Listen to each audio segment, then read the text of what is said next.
जय श्री कृष्ण साथियों, मेरे यूट्यूब चैनल हिंदी साहित्य सुमन पर आपका स्वागत है। आप लोग कैसे हैं? आशा कर रहे हो मैं अच्छे होंगे।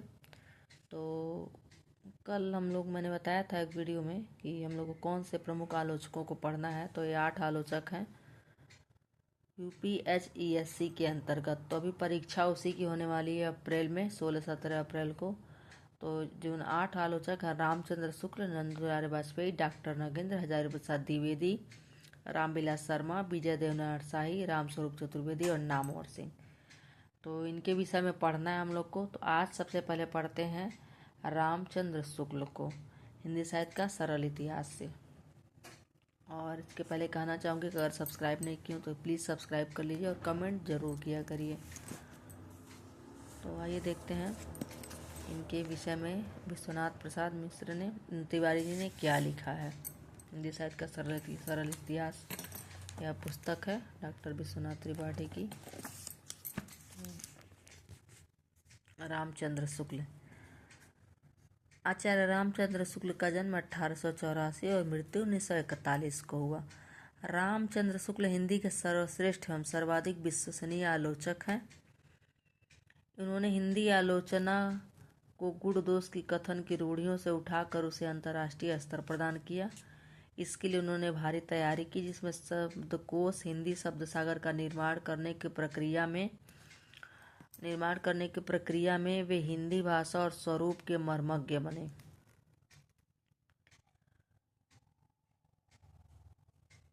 उसकी भूमिका लिखने की प्रक्रिया में उन्होंने हिंदी साहित्य का प्रथम वैज्ञानिक इतिहास 1929 लिखा।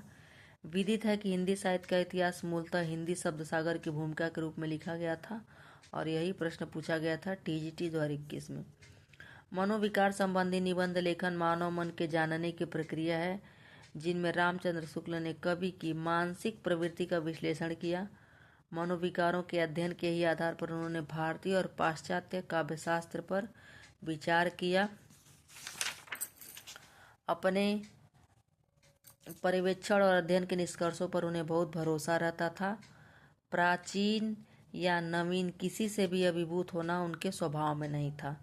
शुक्ल जी के चिंतन को प्रभावित करने में जर्मनी के प्राणीशास्त्री हेकल की एक पुस्तक का भी हाथ मालूम पड़ता है। शुक्ल जी ने इसका अनुवाद विश्व प्रपंच नाम से किया था। यह आदि भौतिक विचारों का प्रतिपादक ग्रंथ है। शुक्ल जी ने इस अनुवाद के लिए लगभग 150 पृष्ठों की लंबी भूमिका भी लिखी। कहने का तात्पर्य है कि शुक्ल जी ने विज्ञान की पर्याप्त जानकारी प्राप्त करके वैज्ञानिकता अर्जित की। इस अर्जित युगबोध का उपयोग उन्होंने समालोचना में किया। आधुनिक दृष्टि हिंदी भाषा साहित्य का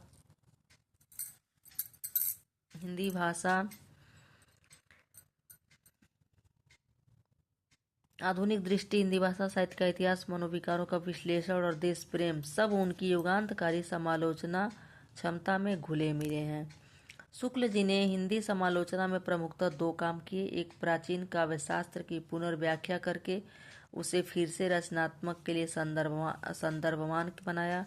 दूसरा, जिस तरह उन्होंने काव्यशास्त्र को वर्तमान बोध एवं सहृदयता के लिए संदर्भमान बनाया, उसी प्रकार प्राचीन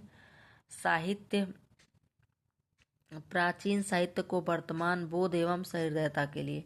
जिस अर्थ विस्तार को आलोचना का वास्तविक कार्य कहा जाता है, वह शुक्ल जी ने अनेक कवियों, विशेषतः जायसी, तुलसी और सूरदास की समीक्षा के माध्यम से किया। वे विश्लेषण विवेचन के उपरांत विवेच्य की रचनाकार की उस विशेषता को ढूंढ लेते हैं जो अन्य से उसे अलग या विशिष्ट बताती है। उन्होंने तुलसी को लोक मंगल का, सूर को जीवन उत्सव का, जैसी को प्रेम की पीर की कवि कहा। तुलसी और सूर पहले से लोकप्रिय थे। शुक्ल जी ने उनके काव्य उत्कर्ष को परीक्षित और प्रमाणित किया। दूसरे, अपनी व्यवहारिक आलोचना की प्रक्रिया में उन्होंने अनेक आलोचना संबंधी अवधारणात्मक पदों को नई अर्थवत्ता से युक्त किया तथा अनेक अवधारणात्मक पदों का निर्माण किया। रस, आनंद, करुणा जैसे शब्दों में उन्होंने नई अर्थवत्ता भरी। लोक मंगल, कर्म, सौंदर्य, गल्प, प्रबंध, प्रसंग, गर्भत्व, शील दशा जैसे पदों का निर्माण किया।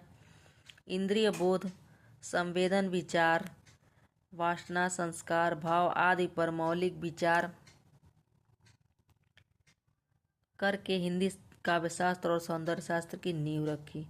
समकालीन साहित्य को देखने परखने के बाद ही स्वीकार करते थे। समकालीन काव्य धारा में श्रीधर पाठक द्वारा प्रवर्तित स्वच्छंदतावाद को वे हिंदी का अपना बनाया हुआ मार्ग समझते थे।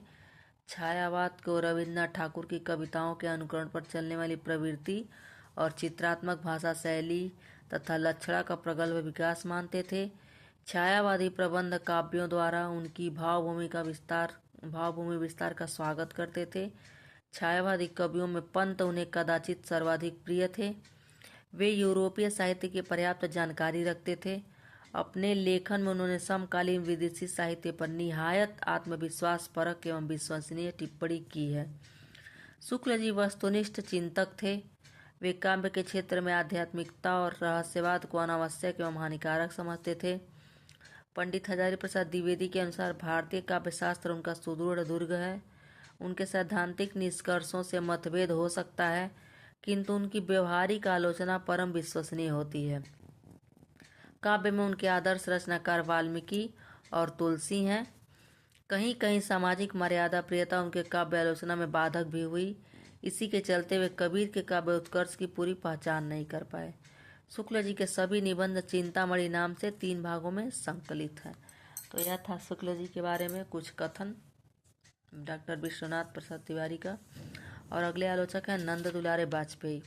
इनका जन्म हुआ है 1906 में और मृत्यु हुआ है 1968 में।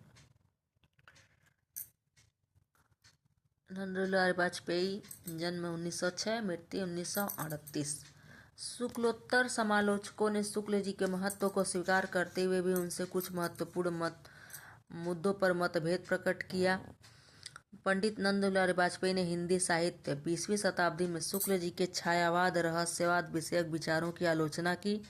वाजपेयी जी के अनुसार स्थूल व्यवहारवाद को निस्सीम बतलाकर और रहस्यवाद की कनकौए से तुलना कर विद्वान शुक्ल जी ने नवीन कविता के साथ अन्याय किया है। वाजपेयी जी का विचार है कि मनुष्य के आध्यात्म पक्ष का संपूर्ण निरूपण इस प्रकार की कविता की सीमा के अंतर्गत है। रहस्यवाद को कविता के क्षेत्र से खारिज नहीं कर सकते। वे छायावाद के प्रारंभिक और समर्थ समर्थक थे। उन्होंने छायावाद के आध्यात्मिक पक्ष को स्वीकार करते हुए यह भी प्रकट किया कि छायावाद की मुख्य प्रेरणा धार्मिक न होकर मानवीय और सांस्कृतिक है।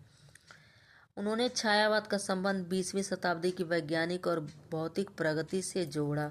तो नंद दुलारे वाजपेयी छायावाद के समर्थक हैं और प्रयोगवाद के विरोधी भी थे।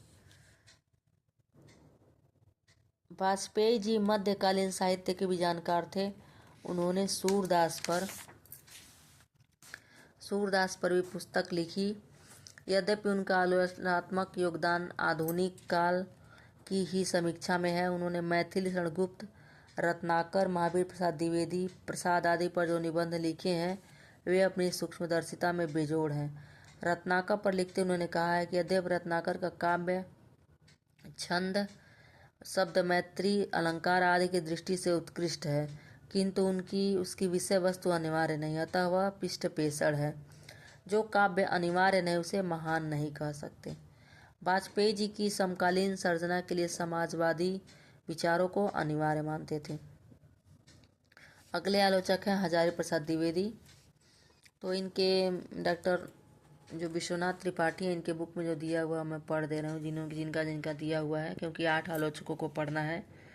पंडित हजारी प्रसाद द्विवेदी की हिंदी साहित्य की भूमिका शुक्ल जी के जीवन काल में ही 1940 में निकली। उनकी दूसरी प्रसिद्ध पुस्तक कबीर 1942 में प्रकाशित हुई। दोनों में शुक्ल जी की मान्यताओं का खंडन था। शुक्ल जी ने भक्ति के उद्भव को भारत पर इस्लाम की विजय से जोड़ा था। उनके अनुसार हिंदू जाति निराशा के कारण भगवान की भक्ति करने लगी। द्विवेदी जी ने भक्ति का सामाजिक ऐतिहासिक आधार प्रस्तुत करते हुए घोषणा की कि यदि इस्लाम न आया होता तो भी हिंदी साहित्य का अधिकांश वैसा ही रहता। यह प्रश्न बहुत बार पूछा गया है। उन्होंने हिंदी साहित्य के इतिहास को लोक चिंता के संदर्भ में देखने का प्रस्ताव किया और भारतीय चिंतन धारा के स्वाभाविक विकास पर बल दिया। उन्होंने वैदिक मत के समानांतर विकसित प्रवाहित लोकधारा के भी महत्व को समझाने का उद्यम किया। शुक्ल जी कबीर की प्रतिभा के कायल तो थे, लेकिन उनके काव्य की मार्मिकता के बारे में प्रायः मौन थे। वे निर्गुण पंथ की ज्ञानश्रयी धारा को लोक भूमि पर स्थित नहीं मानते थे। निर्गुण पंथ का हठ योग और उसकी रहस्यात्मक अंतस साधना उलटवासी शुक्ल जी की रुचि की नहीं थी। सवर्ण समाज से उपेक्षित और तिरस्कृत अवर्णों की विचारधारा और उनकी भावना सवर्ण विचारधारा से भिन्न होगी, इसे शुक्ल जी ने नहीं समझा। इसलिए पंडित हजारी प्रसाद द्विवेदी को कबीर की जुलाहा जाति वर्ण व्यवस्था के प्रति उनके विद्रोह आक्रोश को समझने की आवश्यकता पड़ी। द्विवेदी जी ने कबीर को साहित्यिक भूमि पर नए सिरे से प्रतिष्ठित किया। द्विवेदी जी की पहली किताब सूरदास पर थी, जिसमें उन्होंने राधा कृष्ण के प्रेम की अलौकिकता को सहृदयतापूर्ण व्याख्या की थी। तो हजारी प्रसाद द्विवेदी की पहली पुस्तक है हिंदी साहित्य की भूमिका 1940 में, और दूसरी है कबीर 1942 में। तो ध्यान दीजिएगा, द्विवेदी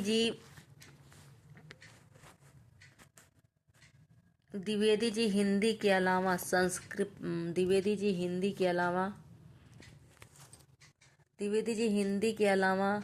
संस्कृत, प्राकृत, अपभ्रंश और बंगला के भी मर्मज्ञ विद्वान थे। कालिदास उनके प्रिय कवि थे। उन्होंने कालिदास पर एक स्वतंत्र पुस्तक लिखी है, जिसमें कालिदास की रचना प्रक्रिया को भी समझाने का प्रयास किया गया है। द्विवेदी जी ने कालिदास द्वारा प्रयुक्त अनेक शब्दों की सहायता से कालिदास की कविता की व्याख्या की और अनेक गुत्थियां सुलझाई हैं। इस तरह इन शब्दों को अवधारणात्मक पदों के रूप में प्रतिष्ठित किया गया है। द्विवेदी जी समाजवादी विचारों को भारतीयता का विरोधी नहीं मानते। वे मनुष्य को साहित्य का लक्ष्य मानते हैं, इसलिए उन्हें मानवतावादी समालोचक कहा जाता है। तो हजारी प्रसाद द्विवेदी को मानवतावादी समालोचक कहा गया है। अगले हैं डॉक्टर नगेंद्र। तो डॉक्टर नगेंद्र का जन्म 1915 में और मृत्यु 2000 में हुआ है। डॉक्टर नगेंद्र की पुस्तक सुमित्रा नंदन पंत 1938 शुक्ल जी के जीवन काल में प्रकाशित हो गई थी। अब देखिए, थोड़ा कनेक्ट करके पढ़ने से याद होता है। अब यहाँ देखिए क्या लिखे हैं, पंडित हजारी प्रसाद द्विवेदी की हिंदी साहित्य की भूमिका 1940 में और दूसरी 1942 में। अब इसमें क्या है, यहाँ भी देखिए लिखा है शुक्ल जी के जीवन काल में ही 1940 में निकली हिंदी साहित्य की भूमिका। अब इसमें क्या है, डॉक्टर नगेंद्र में भी जो पंत है सुमित्रानंद पंत 1938 शुक्ल जी के जीवन काल में ही प्रकाशित हो गई थी।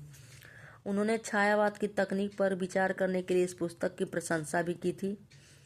डॉक्टर नगेंद्र ने छायावाद को स्थूल के प्रति सूक्ष्म का विद्रोह कहा और उसे केवल शैली मानना उचित नहीं समझा। डॉक्टर नगेंद्र ने साकेत एक अध्ययन 1939 भी लिखा। इन दोनों पुस्तकों में पंत और मैथिली शरणगुप्त के काव्य की सहृदयता के साथ समीक्षा की गई है। डॉक्टर नगेंद्र ने पंत के काव्य में विचारों की भूमिका को सबसे महत्वपूर्ण माना है। उनके इंद्रिय बोध की संवेदनशीलता को रेखांकित किया है। साकेत को डॉक्टर नगेंद्र ने जीवनवादी काव्य कहा है। आगे चलकर डॉक्टर नगेंद्र ने रीतिकाल पर अनुसंधान किया और रस सिद्धांत पर ग्रंथ लिखा। उन्होंने कामायनी, उर्वशी एवं महादेवी वर्मा, जैनेन्द्र कुमार, हरिवंश राय बच्चन तथा नरेंद्र शर्मा की कृतियों पर भी आलोचनात्मक निबंध लिखे हैं। शुक्ल अनुवर्ती आलोचकों में पंडित विश्वनाथ प्रसाद मिश्र और पंडित कृष्ण शंकर शुक्ल उल्लेखनीय हैं। तो दो लोग हैं, विश्वनाथ प्रसाद मिश्र भी हैं और विश्वनाथ त्रिपाठी हैं। ये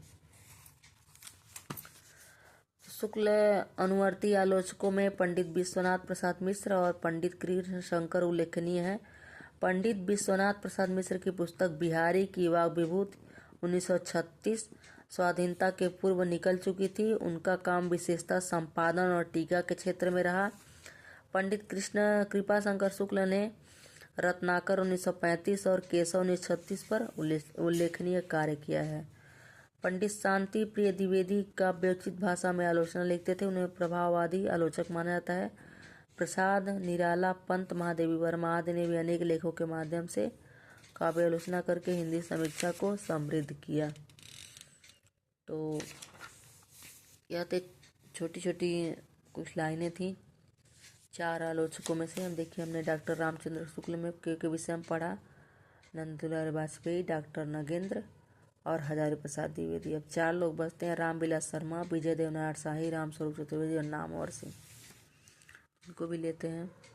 जो 5वें आलोचक हैं रामविलास शर्मा के विषय में, तो यह है रामविलास शर्मा। डॉक्टर रामविलास शर्मा मूलतः एक मार्क्सवादी रचनाकार हैं, किंतु उन्होंने अपने सृजनात्मक विवेक से मार्क्सवाद का एक प्रगतिशील संस्करण तैयार किया है। उन्होंने हिंदी समीक्षा की चर्चा करते हुए जिन क्षेत्रों को छुआ है उनमें संस्कृत और अंग्रेजी साहित्य, भाषा विज्ञान, इतिहास, मार्क्सवाद, उपनिवेशवाद, समाजशास्त्र और दर्शन शास्त्र ऐसे विषय परस्पर संलयित होकर व्यक्त हो गए। उनकी आलोचना का काल 1938 से शुरू होकर 2000 ईस्वी तक 62 सालों में विस्तृत है। प्रेमचंद 1941 में डॉक्टर रामविलास शर्मा की पहली आलोचनात्मक पुस्तक है। तो ध्यान रखें, प्रेमचंद 1941 इनकी पहली आलोचनात्मक पुस्तक है डॉक्टर रामविलास शर्मा की। और इस किताब में डॉक्टर रामविलास शर्मा ने मार्क्सवादी समीक्षा सिद्धांतों के आधार पर प्रेमचंद का विश्लेषण किया है। प्रेमचंद और उनका युग 1952, यह डॉक्टर रामविलास शर्मा की दूसरी पुस्तक है, प्रेमचंद की ही। इस किताब में डॉक्टर रामविलास ने प्रेमचंद के साथ तत्कालीन साहित्यिक आंदोलनों का विश्लेषण किया है। उन्हें आलोचकों में रामचंद्र शुक्ल, प्रेमचंद तथा कवियों में निराला सर्वाधिक प्रिय हैं। उपन्यास में प्रेमचंद, आलोचक में रामचंद्र शुक्ल तथा कवियों में निराला सर्वाधिक प्रिय हैं। हिंदी साहित्य में राष्ट्रीय और जनवादी तत्वों को प्रतिष्ठित करने के कारण इन्हें भारतेंदु मंडल, विशेषतः भारतेंदु की प्रशंसा की है। उन्होंने शुक्ल जी के छायावाद संबंधी मत को समझाते हुए तर्क दिया, वे नएपन के नहीं बल्कि अगोचरता, परोक्षता तथा लाक्षणिकता के विरुद्ध थे। नहीं तो प्रसाद जी की लोक पक्ष समन्वित कविता तथा पंथ की प्राकृतिक रहस्य भावना का समर्थन नहीं करते। अब क्या है कि शुक्ल जी छायावाद का थोड़ा विरोध किए हैं, तो हजारी प्रसाद द्विवेदी, नंदलाल वाजपेयी और डॉक्टर नगेंद्र ने थोड़ा इनका विरोध किया है कि वे छायावाद को नहीं ढंग से समझे।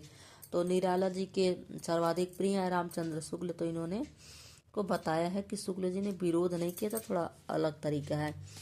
रीति काव्य के संबंध में उन्होंने डॉक्टर नगेंद्र के मत का खंडन करते हुए शुक्ल जी के मत की पुनः प्रतिष्ठा की तथा संत साहित्य की।